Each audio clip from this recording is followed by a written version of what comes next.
दोस्तों, नेपाल जाने से पहले जरा रुकिए। आपकी गाड़ी पर अब रोज का टैक्स बढ़ सकता है। सोशल मीडिया पर तेजी से एक खबर वायरल हो रही है कि नेपाल सरकार ने भारतीय नंबर प्लेट वाले वाहनों पर नए सख्त नियम लागू कर दिए हैं। भंसार परमिट अनिवार्य और हर दिन का अगला शुल्क। लेकिन क्या यह सच है या फिर आधी अधूरी जानकारी से बना हुआ डर?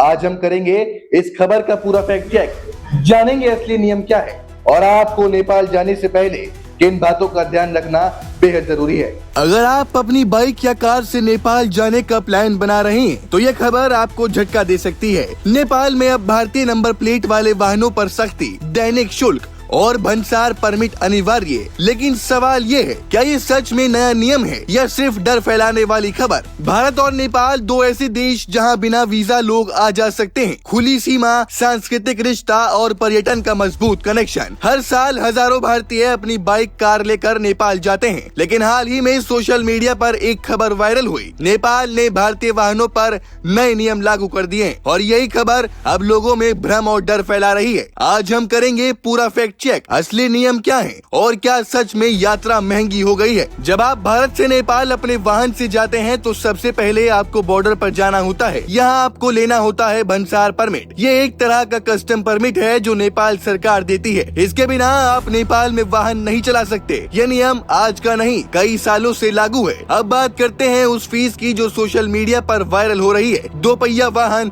100 रूपए, 3 पहिया 400 रूपए और 4 पहिया 600 रूपए। लेकिन सच्चाई थोड़ी अलग है। आधिकारिक तौर पर फीस वाहन के प्रकार के अनुसार बदलती है। आमतौर पर 100 से 500 या फिर 600 नेपाली रुपए प्रतिदिन, यानी फीस पहले भी थी, आज भी है, बस कुछ जगहों पर थोड़ा बढ़ाया गया है। अब सबसे बड़ा सवाल, क्या नेपाल ने नया नियम लागू किया? जवाब है नहीं। भंसार पहले भी जरूरी था, डेली फी पहले भी लगती थी। कुछ जगहों पर शुल्क बढ़ा, चेकिंग सख्त हुई और नियमों का कड़ाई से पालन शुरू हुआ। यही बदलाव नया नियम बनाकर वायरल कर दिया गया। अब सवाल उठता है, नेपाल ऐसा क्यों कर रहा है? संभावित कारण रेवेन्यू बढ़ाना, टूरिज्म रेगुलेट करना, इलीगल एंट्री रोकना, स्थानीय वाहनों की सुरक्षा। सरकार चाहती है कि बाहर से आने वाले वाहन नियमों के तहत ही चलें। क्या इससे भारतीय यात्रियों पर असर पड़ेगा? हाँ, लेकिन सीमित। असर क्या होगा? यात्रा थोड़ी महंगी, पेपर वर्क जरूरी, समय ज्यादा लगेगा, लेकिन फायदा भी, सिस्टम क्लियर, धोखाधड़ी कम और नियम स्पष्ट हो जाएंगे। जो लोग नेपाल रोड ट्रिप करते हैं उनका अनुभव क्या कहता है? भंसार लेना पड़ता है, फीस पहले भी थी, बस अब थोड़ी सख्ती बढ़ गई है। सोशल मीडिया क्यों गलत है? नया नियम असल में पुराना नियम है। अचानक फीस लागू,